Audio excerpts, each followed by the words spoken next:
you want enslavement, folks, you're going to have foreign cops beating you and your family, taking your houses, raping your daughters. And you think I'm joking about all this? No, this is what they're going to do. America is slated for destruction. Ah! They want to kill us. Do you understand that? They want to line you and your family up and take your assets, and they want to gun you and your children down and throw you in pits. The neocons were founded by the Trotskyites. That's mainstream news. These are killers. They want to kill us. I'm just trying not to get mad, folks, but when these people start talking about how they want to openly kill us, I just can't handle it anymore. Bunch of scum. We're going to keep having victories, and we're coming for you. You've shot the whole Kit Kat and caboodle. You've run on too far. The jig's up. Everybody knows who you are now, New World Order. You pieces of filth, but I can't back off from you, and I never am. This is America, you Nazi pigs. It is, all by design, a mass raping. They're killing the country right in front of us. And they think it's funny! Ah! I just can't believe my country's been completely destroyed. You need to be slapped upside the head. Boom! I live in America. Just picture that cop with a big old dagger right at the heart of America, just plunging it in. Oh, die, America! Ah, die, yeah! Oh, kill America! Yes, oh, die, die, die, die, die! I hate America, I hate America, I like it, I love killing it. The New World Order wants to bring this country down, and I'm not going to stand by and watch it. These people are evil. New Orleans, Phoenix, Detroit City, Dallas, Tucson, Pittsburgh, PA, New York City.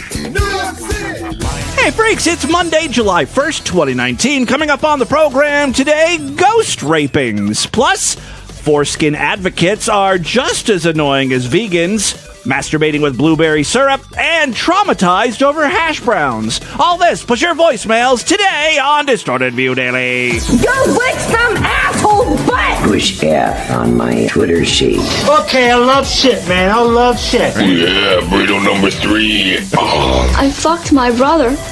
I fucked him. Pussy juice. It's the Distorted View Show with Tim Henson. All right, Timothy James Henson back here with you, kicking off a new week of programs. Got a great one for you today. Hope you all had a wonderful weekend. It was a scorcher. Was unbearably hot in Cincinnati, Ohio. And so I think it was on Sunday, Lord Douche suggested that we go cool off at our local multiplex. I've never once in my life called the movie theater the multiplex. I don't know why I've started now. I'm just trying to sound smart. We were going to take in a film. Smart people don't watch movies. They take in films. They're rescuing a goddamn stray cat or something. We took it in. I nursed a film this weekend with my own titties. I brought the film back to life. I gave it nourishment. It clamped down on my udder, and it suckled. All right, I don't know what the hell I'm talking about. I'm so sorry, freaks. I've already lost the plot here. I should have just said, hey, freaks, I had a great weekend. I saw Annabelle Comes Home. Because that's what happened. I saw Annabelle Comes Home, and it was a good time. I enjoyed it. Although, there's some spoilers here. I'm so sorry if you wanted to go see this movie. Fast forward past a minute or two. But, this Annabelle, that's the doll, right? The creepy-looking ass doll.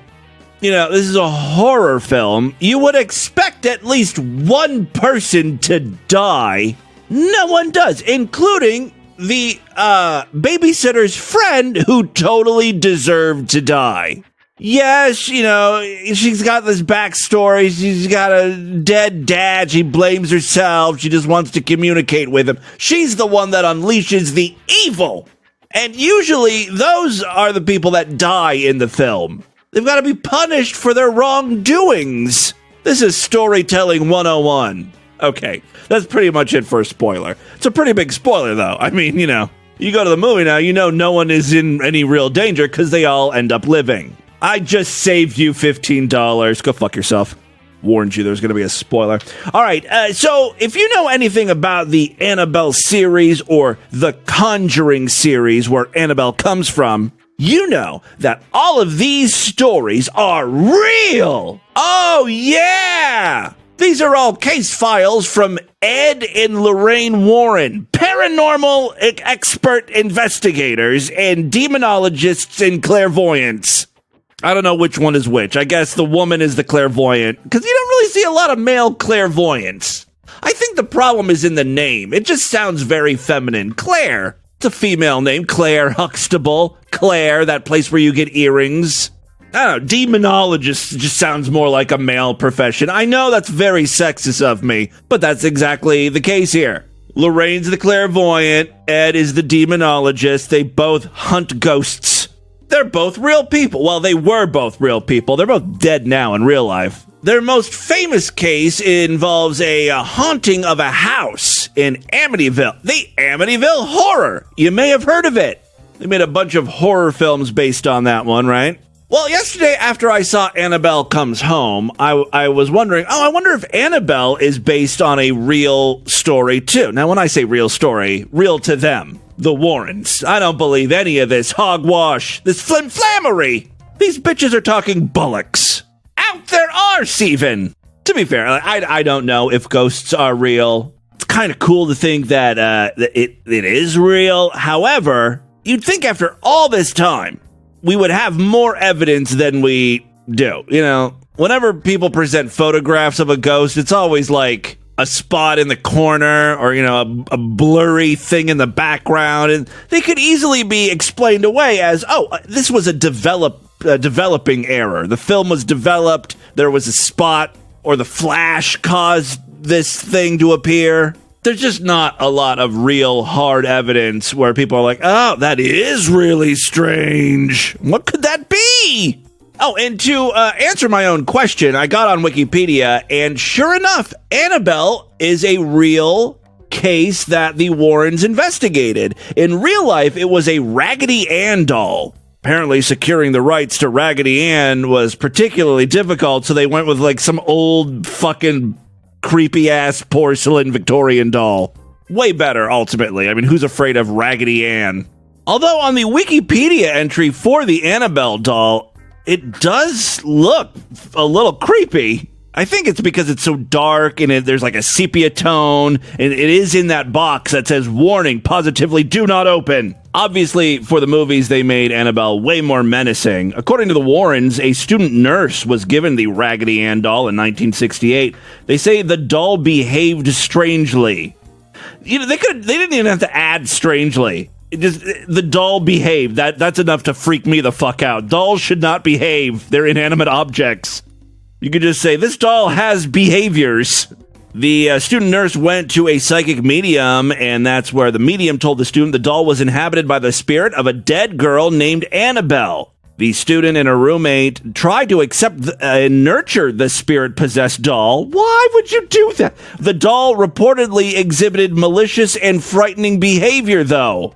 That's when the Warrens were contacted, and they removed the doll to their museum after pronouncing it demonically possessed. By the way, you know, if you've seen any of the Conjuring movies or Annabelle or whatever, you know what room they put all of these artifacts, these demonic or, you know, spirit artifacts in a room, and they lock the room away. But you can actually go to that. It's a museum now.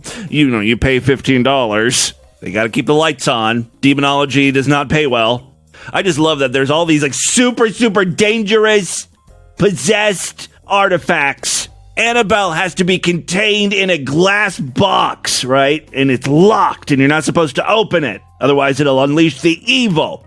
But you can come and check her out for $15. We turn it into a tourist attraction. Anyway, so I was, you know, interested after I saw Annabelle Comes Home. I was interested. I was like, oh, yeah, I wonder if Annabelle's real. I started reading about the Warrens, and that led me to YouTube. I wanted to see what these two people look like, and I wanted to watch some interviews. Did you know they were on an episode of Sally, Jessy, Raphael in the 90s? Some of you, I can't believe I'm going to say this, are too young to even know who Sally, Jessy, Raphael is. She hosted a talk show, not like Ellen DeGeneres talk show. It's more like Jerry Springer without the fighting. Jerry Springer really ushered in the age of people sitting on a stage and then just standing up and throwing chairs at one another. Before that, people were pretty stationary. They just sat down and they talked to the host. Things could get confrontational, and the topics that daytime talk show hosts would cover were normally a little salacious. Cheating husbands, KKK groups, transsexuals, that's what they called them at the time. Chicks with dicks, right? So Sally, Jessy, Raphael did a whole episode. I watched this last night. It's available on YouTube. I will link to it. It is bananas. If you were up at 2 a.m. last night, you witnessed me live tweeting with pictures for a good, hour, because I couldn't believe what I was watching, and I had to share it with you. Every second was fucking bananas. I thought at the top of the show I would just go ahead and walk you through it once again, this time with audio clips. All right, so this is an early 90s episode of Sally, Jessy, Raphael. And by the way, did you know Raphael is spelled with umlauts over the E? Is that normally how you spell Raphael? I don't remember the Ninja Turtle having umlauts over his name, but whatever. Okay, so Sally, Jessy, Raphael is, I don't know, German or something. Maybe Swedish. Who the hell uses umlauts? Here is the start of the episode. When Carmen and Alan Snedeker moved into their suburban home in Connecticut, they thought it was perfect. Little did they know what evil lurked inside the woodwork. They say their new house, which was once a funeral parlor... Well, there's your first fucking problem. You're moving into a funeral home, and you're surprised when there are ghosts hanging around. ...was haunted by ghosts. One of the children slept downstairs in the basement, which used to be the morgue. There, a gruesome... Oh my God! This family is ghoulish! You're sticking your young child in the basement. This whole thing is already traumatizing to them. We're moving! New city, new state, you're leaving all your friends behind. Oh, and by the way, we're moving into an old funeral home, and you gotta sleep where the fucking dead bodies were embalmed. 'Cause we apparently hate you. Was haunted by ghosts. One of the children slept downstairs in the basement, which used to be the morgue. There, a gruesome blood-stained wall remained. They didn't even clean the blood off the walls. This has to be Section 8 housing. This family has to be poor or something. Was haunted by ghosts. One of the children slept downstairs in the basement, which used to be the morgue. There, a gruesome blood-stained wall remained, along with a chain-powered body lift, once used to bring corpses from the basement to the first floor. Now Mom uses it as a sex swing. After night, the family says they heard strange voices, loud music and haunting footsteps in the house, yet no one was there. Then the most chilling thing happened to Carmen while she slept next to her husband. Okay, so that's the mother, Carmen. She says she was raped and sodomized by a grotesque demon who jumped on her in bed. There it is. Well, now it's distorted view-worthy. If you go back and look for this episode, the show number is 1030-92. Topic, I was raped by a ghost. Sally Jessy just lays it all out there for us. This must have been sweeps week or something. Really trying to get eyeballs on her program. As a matter of fact, every 2 fucking seconds on this episode, there's a caption. I was raped by a ghost. I was sexually molested by a ghost. Anal hitchhiking ghost traveled down my dirt road. Wink, wink. Stuff like that, right? According to Sally, the Snedekers tried to get help, but no one believed them. So, where did they turn to? Finally, in a desperate cry for help, they found real-life Ghostbusters who advised them to move out immediately. The Snedekers say they've never been back since. Those Ghostbusters, of course, Ed and Lorraine Warren. Before we get to them, though, we hear from the family. And apparently these ghosts were very horny. There was multiple rapings going on. So you heard how, Carmen got raped there. But even before that, their niece came to live with them. Bad move. Now, Kelly, you're the niece. You came to live with your aunt. Yeah. And you say you were molested by an entity. Tell me about that. Well, it all started when I can't. She came home from a So date. emotional. Yeah. It's okay. Kelly came in from a date, and she went into her bed. It was the husband, right? The husband is the one who's raping everyone. He put a sheet over his head, went woo, and took all the pussy he wanted in that house. That's my theory. Let's hear how this all plays out. Came in from a date, and she went into her bedroom, and she tried to lay in bed, and she felt something come up underneath the covers towards her, and it was pulling at her undergarments and touching her in her private areas. She reached over for her rosary, and the cross came off. That's when she got up and ran into the room with me. A few other things happened to her. I'll let her tell you about them if she can. The ghost gave me a Cleveland steamer. Yeah, but ghosts don't defecate. Tell that to the skid marks on my cleavage. The covers would be pulling off the bed. There would be voices. There's Kelly. See, the little caption under Kelly, which isn't her real name, says she was molested by a ghost. Scratching on the walls. The bed didn't always do it. It did it more in Aunt Carm's room than anywhere, but it would, like, breathe, kind of like. So then she screams and calls her Aunt Carmen into the room. And she got up to come in with me. She brought her Bible. This had happened before. Something similar. That's the whole reason I wanted to play that short clip, is because she said similar. Oh, they're simple dumb folk. Something similar. Similar. All right. Sorry, I love when people fuck up and it's not me. All right, so Carmen, yeah, what happened? And she wrapped around me. She was so excited. Can you feel it coming? Can you feel it coming, Aunt Carmen? It's coming. And I pushed her back. And the third time she did that and I pushed her back, I saw an arm, the knuckles, the joints, and the wrist go up under her long nightshirt, up over her breast, and back through the wall.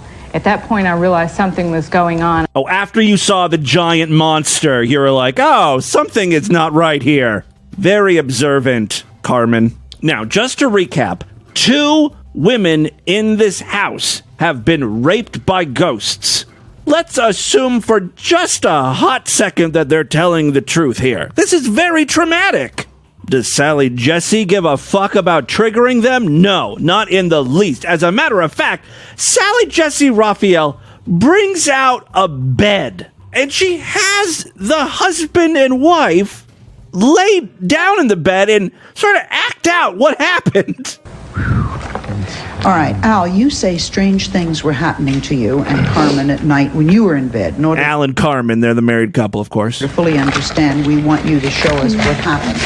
We have a bed here today that is about the size of the bed, which was in the house. This is insane. So we're going to set the scene. Why? Just describe what happened. Now you're about ready to tuck in for the night when all of a sudden you hear music like this. What happened next? Well, Sally, the music would wake me up. I love that Sally Jessy is making these people reenact their own rapings. What a heartless, ratings-thirsty cunt. At night, I'd be sound asleep. I would hear the music playing, and I would say to myself, what is that? And I would lie there for 5 or 10 minutes and listen. Now his name is displayed on the screen. Al says he was sodomized by a ghost. To it. Oh, I didn't know he was fucked by a ghost, too. Along with the music, I could hear 3 or 4 voices. They were older men chatting back and forth. Queenie voices. What did you initially think the music was? It sounded like 30s music from an old Victrola player. Oh, mammy. He thought someone was in the house when all of this was... Now the caption reads Al and Carmen. They say they were sexually molested by a ghost. I used to get up every night, go down the stairs. First couple times I would just go down and start looking, but each time who cares about the music? You know what I want to hear about. Al, you said something else happened to you that is very difficult to talk about even today. Can you share it with us? A poltergeist jerked me off. Yes. One night we were lying in bed. Carmen had already fallen asleep. This is the night I discovered I had a G-spot. I felt this strange sensation coming over my body. Yeah. It started at my feet and started climbing up through my body. Before I had a chance to reach over to Carmen to tell her something was wrong, I was froze. I couldn't move. All right, you got sleep paralysis, dude. You're half dreaming. And then I felt this stinging penetration in my anal area. Oh, my God. And there it is. I was trying to scream, to cry out to Carmen to help me somehow. Shh. Just go with it. Relax. It'll stop hurting once you open up. And I couldn't move. After a while, I don't know how long, it finished. It had gone away. There was no more sensation. I got up and I took a shit. My asshole was full of cum. I woke Carmen up and I said, Carmen, I think I was just sodomized by this demon. This happened to me as well, Sally. It was a tedious kind of pain that happened. It was horrible pain. It was so penetrating and so much pain. There was no pleasure in this. And when it would... Yeah, you got fucked by a big demon dick. Me, sexually assault me, it would laugh with such pleasure. It enjoyed what it was doing to me, and I was so terrified I couldn't move. He fucked me silly, Sally Jessy. All right, Sally Jessy goes to the audience now for a couple reactions. Was there any medical evidence that either of you had been raped? Did you go to a doctor and get physically examined? Why would we? Because you were just raped and it probably hurt, could have tore your inside, something. I mean, we couldn't see it. How did we expect anyone else to believe us? But you felt a stinging pain? It wasn't like a normal rape. Your run-of-the-mill rape that I'm used to. Like, what the fuck does that mean, Ed? Are you an expert on regular rapings? It wasn't like a normal rape. Not, meaning? Person-to-person type. Mm-hmm. Carmen then whips out a piece of paper that she drew. It looks like a 4-year-old's drawing. There's a bunch of like black spots all over, and then kind of like a little pathway. This is when she was possessed by one of these demons, and she describes what she saw when she was possessed. I guess that's what's in the picture here. Taught as a child. I went into this place. It was called Ithram, a desert road of hot tears, and I was taken down this road. These represent souls, lost souls. I could actually feel the emotion, the anger, the hurt, the desperation, the sadness. There were no positive emotions. There's a sign. There's like a little wooden sign that says Ithram. All human negative emotions. Cute. And they were palatable. They just went through my skin. I knew it. I felt such compassion for these souls. But I couldn't leave the road. I was warned against it. I was there for 8 hours. Have they checked that funeral home for a gas leak? Again, just floating a theory out there. All right, so Sally Jessy found the people who now live in that funeral home, the Snednickers' old house. But first... One night I ran down the street with Kelly, being sodomized the whole way. Ooh. Well, thank you for that charming anecdote. Now back to the new homeowners who say nothing weird is happening in that house. This is all just a big scam. I don't think I'm lucky, though. My question, my response to this is, if the ghost followed you down the street, you were so concerned that the ghost was going to harm your relatives, your friends, then the house wasn't haunted. The ghosts were from you. After you, that's right. Because I have had nothing. I have not heard a creaking board. I have not heard anything. Well, how do you explain the bruises on her pussy? It turns into an all-out shouting match here. They're fringe, lady. It's because none of this was brought up. Why did this? Nothing was ever said. Nothing was ever said until you got behind in your rent, and that's when it started. No, you know what happened?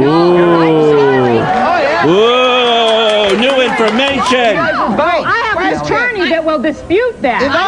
The landlord, you sent a check. Never got there. Your check's bounced, bitch. What happens next is just cuckoo. Sally Jessy goes back into the audience, has a woman stand up. The woman is another neighbor, and she is holding reams of paper notes that she has taken on the goings-on in the neighborhood. She just sits right out and looks out the window all day and writes down everything she sees. And she's all like, these ghostly noises and the chains banging that you heard at 3:47 a.m. on March 3rd, that was just a 1991 Toyota Tercel backfiring. It wasn't a ghost, you crazy bitch. Everything is explained in these notebooks. Every flash of light, every noise. I've got it all right here, like Gladys Kravitz brought receipts. Here she is, laying the smackdown. So you're a neighbor who everything that happened at night, you would document. Right. And I discovered that there were usually things going on in the neighborhood that explained the things they put in the newspaper. Such as? Oh, when the chains would rattle. One time at 3 o'clock in the morning, a car, in fact, there were 3 cars this particular night, the noise woke us up. And they would hide in the shadows of a tree down the street, and then they would come driving by. But if anything else came by, they would take off very fast, like they didn't want to be seen. One of the trucks had a bad muffler, and it really rattled our house as well as anybody else around. Did it rattle your pussy too? Maybe that's how you could explain the raping. Finally, at the end of the program, Lorraine and Ed Warren come out. Although they don't really say that much, they also bring out a different type of investigator, one who doesn't believe in ghosts. And the rest of the episode is just Ed and Lorraine fighting with that guy. Were you there? We saw a similar pattern with the Amityville Horror, a case that the Warrens thought was genuine. We didn't think it turned out to be a blatant Nobody hoax. ever proved that. Concocted over several bottles of wine. Can the you evidence. prove it? Yes, I can you prove can't. it. Yes, You I cannot can. prove It's it. been proven. No, it has never The been evidence proven. is very clear in the case of the Amityville Horror. No, the whole no way. packaging of this story. The book says it's for Halloween release. The book was written by a professional fiction writer who writes horror stories. Oh, that's right. They did write a book based on the Snednick... What the hell's their name? The Snednickers funeral home house story. The whole packaging is a crock. Joe, does the church admit Does seem pretty convenient, right? to exorcism? He's an atheist. How would he know? According to a newspaper article that I have, the Bridgeport newspaper, the diocese refuses to confirm that they had any exorcism there. It wasn't if there done by was, the if there operative Sally, was I an have a exorcism, tape I of an don't understand exorcism why from a there is priest. any reason why they can't come out and say so. Yeah, but the Catholic Church never comes out and says that there are exorcisms. Right? Why am I even talking about this? This is ridiculous. All of this is ridiculous. Raped by a ghost. I'm looking at the very end of the Sally Jessy episode, and you know, like during the credits, they'll say like wardrobe provided by Christian Dior. Well, Sally Jessy had her pantyhose furnished. Shoes courtesy of Nine West. Hosiery courtesy of Hugh Hosiery. You go, Sally. That's what happens when you're rich. You know, people just give you stuff. This woman never has to buy pantyhose again. Pantyhose was very popular in the early 90s. All right, so there you go. That was the Ed and Lorraine Warren episode, even though they were barely in it, of Sally Jessy Raphael. I was raped by a ghost. Rape my boy pussy! Rape my boy pussy! Al knows a little something about that, right? Real quick, before we get into the news, hey, speaking of ass fucking, I've got a clip here of a twink hungry for raw cock. This is not a raping. This twink obviously wants it. He's hungry. He's hungry for raw cock. But the noises he makes, it's not screaming. It's like the opposite. Okay. Sounds like that turtle humping. All right, so that's the twink getting fucked. Now here's the turtle having sex.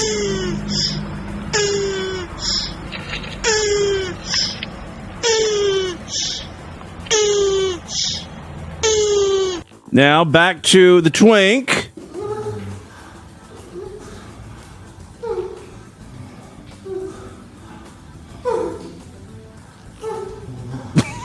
The same thing, except the turtle's more masculine. Finally, before we get into the news today, these goddamn foreskin advocates, they're as bad as vegans.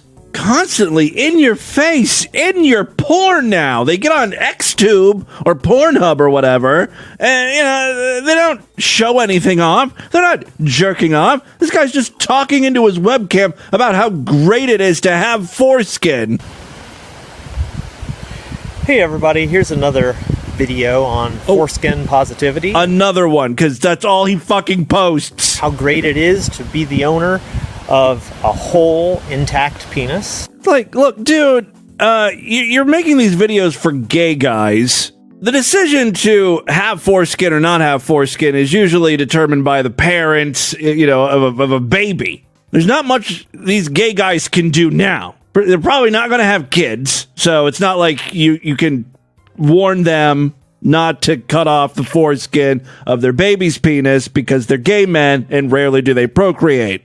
Nor can they do anything about their penis already. So it's like, why are you making this video? But rubbing it in. It's having the foreskin is something that is just so awesome that it's like one of those things I just want to tell people. Foreskin is super cool. That's the point of this video. About it. And hopefully they will kind of get to know for themselves in some way, shape, or form that, that what I'm saying is the truth, and I speak not only from the scientific knowledge of having done the research, but also from... You know who else does research? Flat Earthers. You can find fucking shit to support any goddamn wacky belief. Having one myself. It's one of those things that just many people just either don't think about it or it's been so ingrained in their minds. No one cares. Like, people with foreskin, do you really care what people without foreskin are going through? And vice versa. Guys that are not circumcised are dirty or they stink or something like that. I think this is really what it's about. These people with foreskins here in the United States, they're still... a minority. Now that's changing. Less and less people are getting their penises trimmed as a kid, but still, some people still think that, like, oh, you've got like an anteater. It stinks. One of the things that people will say to me or other. So it's not so much about being a proud foreskin owner. It's that you're upset people say mean things to you. Guys who are not circumcised, they're like, well, okay, as long as it's clean, to me that says, okay, they've bought into that idea that we are automatically dirtier or non-hygienic or something. Well, it's just easier to clean a circumcised penis. You don't get the smegma. I've seen enough YouTube videos to know that's a real problem. They'll tolerate it, and it's like, that's not the right attitude. No. You should adore my dick. You come across a guy that has foreskin, that's fleshy hood and all. Awesome and fantastic and cool, and he's swinging on a swing, which leads me to believe he's in a public park, which is not the most appropriate place to be having this foreskin discussion. That's what we need to really kind of get people to realize is that having a foreskin is cool. It is normal. It is the thing. It's the way it's supposed to be. It's cool. And the more that we can kind of get that into people's heads, the more they will start thinking of the intact penis as that's the norm. Just move to fucking Europe. Won't have to deal with any of that bullshit. His username, by the way, is Sam Foreskin. Everything about him is foreskin. Just like the vegans. It's to somehow relate everything back to dick skin. All right, and with that, let's get into the crazy, bizarre twist of the fucked up news right now.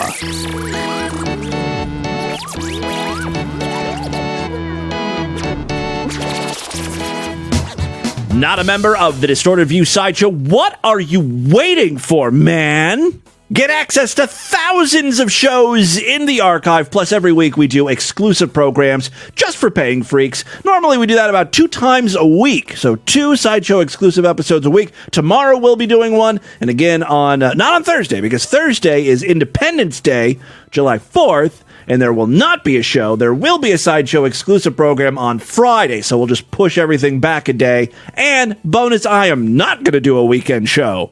There's a national holiday. I'm taking a day off, and that's just going to fucking be it.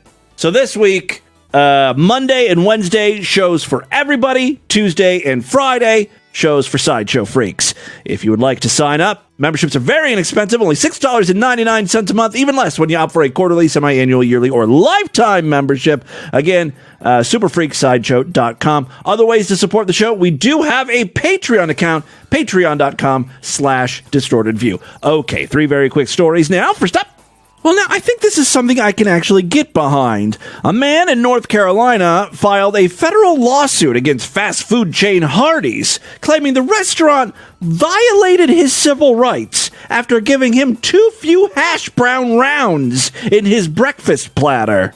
If there's one thing I hate, And I would change. If I ever get into a position of power, a real position of power, not this dopey-ass podcast, I tweet my grievances all the time to, like, Spectrum, my cable operator, or my cell phone provider. And I'm like, look, I'm a very important influencer. Fix my problems now. And they never get back to me. I need real power. I need to get appointed into a governmental position. I think I've proven over the last, 15 years of doing this show, I exercise impeccable judgment. I may not be the brightest person in the world, but neither is our president. Despite this, I am a stable genius.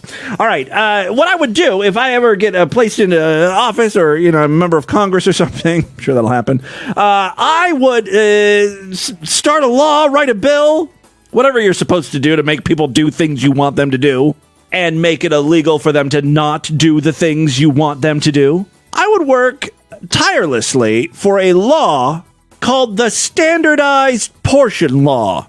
These fast food companies and Chipotle, they're pretty willy-nilly with their goddamn scoops.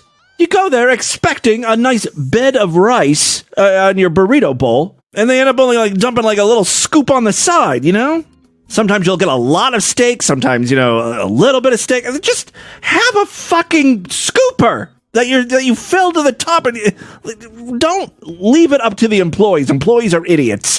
Tommy Martin believes his skin color is this is a racial thing. Tommy Martin believes his skin color is the reason he was served fewer hash rounds than expected. Martin is a black man. Well, now the story's getting a little more ridiculous. On the Hardee's website, the breakfast platter Martin ordered is pictured with about 12 hash rounds. Martin said he left the restaurant teary-eyed. Crybaby pussy, and reported the incident to police in Belmont, North Carolina. Can I do a Freedom of Information Act request to release the 911 call there? Yes, he called the police. He was crying because of the whole hash brown incident. According to the lawsuit, a cashier tried to correct the issue by giving him more hash browns, but the manager intervened and said, "That what you got." That's a direct quote. That what you got. That what you got. The lawsuit adds that Martin no longer feels comfortable eating in public. Oh, he's now suffering from PTSD. After the May 2018 incident, Martin said he received a refund but would like a jury to decide the case. Let's recap. He received fewer hash brown rounds than he ordered. Now he feels threatened and scared for his life when he eats out in public. He is seeking $7 million. Now, I don't know how much he's seeking, but I'm thinking maybe that is what he's doing here. Now let's move to Texas, where there's another food issue going down. A Texas woman was banned from her local Walmart after police say she ate half a goddamn cake and then refused to pay for the missing portion. To be fair, she offered to pay for the half that she ate. Unfortunately, that's not how things work. Wichita Falls police were called to a Walmart on Greenbrier Road just after 8 p.m. Tuesday after receiving calls that a woman walked around the store eating half of a cake and refusing to pay for the whole item.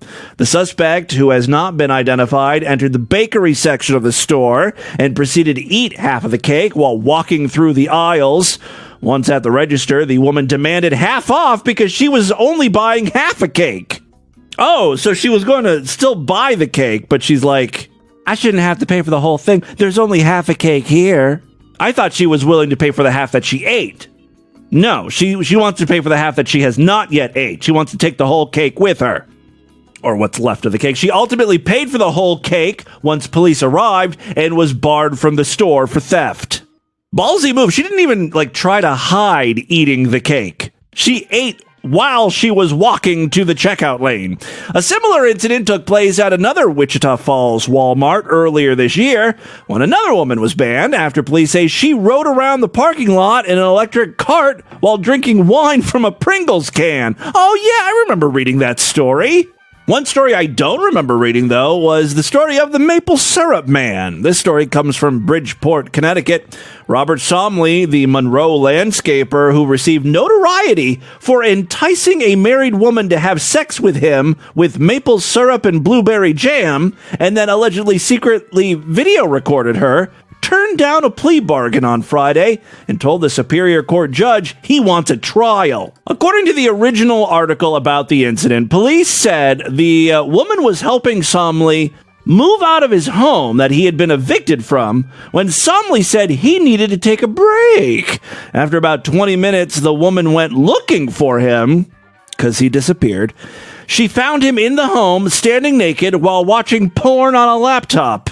When the woman questioned what Somley was doing, wasn't it obvious? He responded that he needed to relieve himself before continuing to work. We've all been in that position, right? Police said the woman left and went back to loading a trailer, so she just let him go finish jerking off back there. After a short while, she decided that she too needed to take a break. She went back into the home. She found Somley naked and dribbling maple syrup on his body. Police said the woman confessed that this sight was a turn-on for her. What? And she demanded to be allowed to participate. What? That's a strange turn of events for a news story like this. She was actually into it. So she confessed that this was a turn on. I bet you she's a big girl. She likes anything covered in syrup. It was a turn on for her. She demanded to be allowed to participate. In addition to the syrup, police said the couple engaged in foreplay with blueberry jelly. The whole time, Somley was taking video of the situation. When the woman found out there was video, she demanded that Somley delete it, but he refused. That's what the lawsuit is over? On Friday, police said Somley told the victim's best friend that she needed to tell the victim that if she did not drop all the charges, he would completely destroy her, that he would go public with her name. When police went to Somley's home, they found an unlicensed AK-47 rifle and 9 high-capacity magazines. And I'm guessing a bunch of syrups. Mrs. Butterworth, why do you taste so good? Because I'm black? Hell yeah. All right, so this guy wants a trial. We may have an update for you in the coming weeks, especially if some new information comes out, like more graphic detail about their sexual tryst. All right, there you go. That, my friends, is your Distorted News for Monday. Let's do a couple voicemails and get the hell out of here. Mrs. Butterworth is twice as thick, and it's made with horse urine. Love to hear from you, freaks. You know all the ways to contact me. I'm posting the show late today, so I need to get going here. It's almost midnight. Hi, Tim. It's Dank Tim, your boy. Tim. And I just want to let you know I've gotten a lot of women recently into Distorted View. Nice. Because that's my job, spreading the STD. Thank you. That's what your job is. I was wondering what you did for a living. So I'm doing what I can, very drunk as always, because I can't, dang it, smoke marijuana because I'm on a dang it probation from the dang it government, which is so fucking stupid. But you won't say damn it, but you will say fuck it. It is what it is. I just want to let you know I'm spreading the STD, and I'm letting all the ladies know, like, I'm on Tinder, I'm on Facebook, and I'm fucking spreading the distortion. That's what you gotta do, man. That's what a good boy does. Thank you. Yes, I love you're you a very so much, good boy. Timothy. I've been listening since like 2007, 2006. Wow. Sometime around then, and I've been spreading the distortion. Like I did not realize Danktim was such a long-time listener. Motherfucker. I'm so drunk right now. I mean, he might not know what he's talking about right now. I just wanted to say I love you, so... Love you too. I hope you got my last few voicemails, and if you haven't, I'll call back in and tell them the dang it story again. Okay, well, I don't know. I play them as I get them, so I try to play all your calls. Lady cat lady. Level lady! You know, when I call in like that, like the other time I called in, I was like, join the slide show, it's only this much per month and maybe a year, that kind of stuff. Or when I called in the other day, I already forgot what I said because, you know what, maybe you do have a point. Anyway, yeah, I honestly did forget the coupon code, but it's still a good time to remind everybody that they can go fuck themselves for 50% off and free shipping and free DVDs and shit. Anyway. Literally, you can go fuck yourself with adamandeve.com. Yeah, 50% off just about any item. Coupon code free. Get a bunch of freebies and free shipping. Great sponsor. Oh, yeah. Thanks for opening the package. Actually, a lot of people sent in donations for that. It really was not just me. Oh, all you guys are great. That I did sign for people, but they actually told me everything to write down. Oh, okay. I was wondering about that. Draw an ass. I'm going to take a picture of that and post it. It was a dick that was like covered in hair and stuff. Like everything on that card is from the people from Discord. Aww. So I hope that you saw the card. I did. Thank you guys so much. You liked all the candy and shit too. Yes, I haven't even really worked my way through it. I didn't want to eat anything until I talked about it on the show because I thought I would forget about something important. I don't know. But yeah, thank you again so much. And I love that you included peanut butter cups or the Reese's things. Love those. Oh, I am a sucker for peanut butter. Anything with peanut butter. Jesus Christ. I can't. I have to actively not buy jars of peanut butter because I'll eat the whole jar. Oh, I'm sorry. That's the wrong one here. We just played that. Next up here. Hey, Tim. I love the show. I liked the several episodes, especially Waster Porn and Eliminate Belly Button Odor. Those two were hilarious. Yes. I love that was actually hilarious. Just let you know to keep posting podcasts as funny as this, and I will do my best. I'll keep being a freak. Thank you so much. And thank you to everyone who's been calling in. I'm behind on these voicemails. Like, I think May 6th is when I'm on the regular voicemail line calls. I try to play keep up to date on the Patreon calls. Yeah, so, if you called in sometime in May and you're wondering, why hasn't Tim played my call? That's why. I'm always behind on these fucking things. All right, that is all the time we have on this edition of the show. Why don't you guys email me, show@distortedview.com. Distortedview.com is our official website. Voicemail line for you, 206-666-4463. That's 206-660. God, is it? Oh, God. And then I felt this stinging penetration in my anal area. Spread the distortion, STD. Tell all your friends about the podcast. Don't forget to rate us and review us on iTunes. Remember, tomorrow's show is Sideshow exclusive. If you want to hear it, you got to sign up. Go to superfreaksideshow.com right now. Otherwise, I will see you back on Wednesday. Until then, have a great day. Bye, everybody.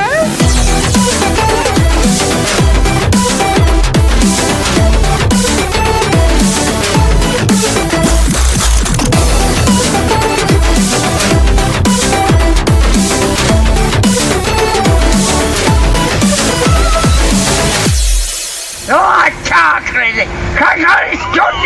Oh no! Fucking! Fucking tired! You know what? Crazy! Don't! I mean, you twat! A 10-finger twat! See you now. Right, this shit.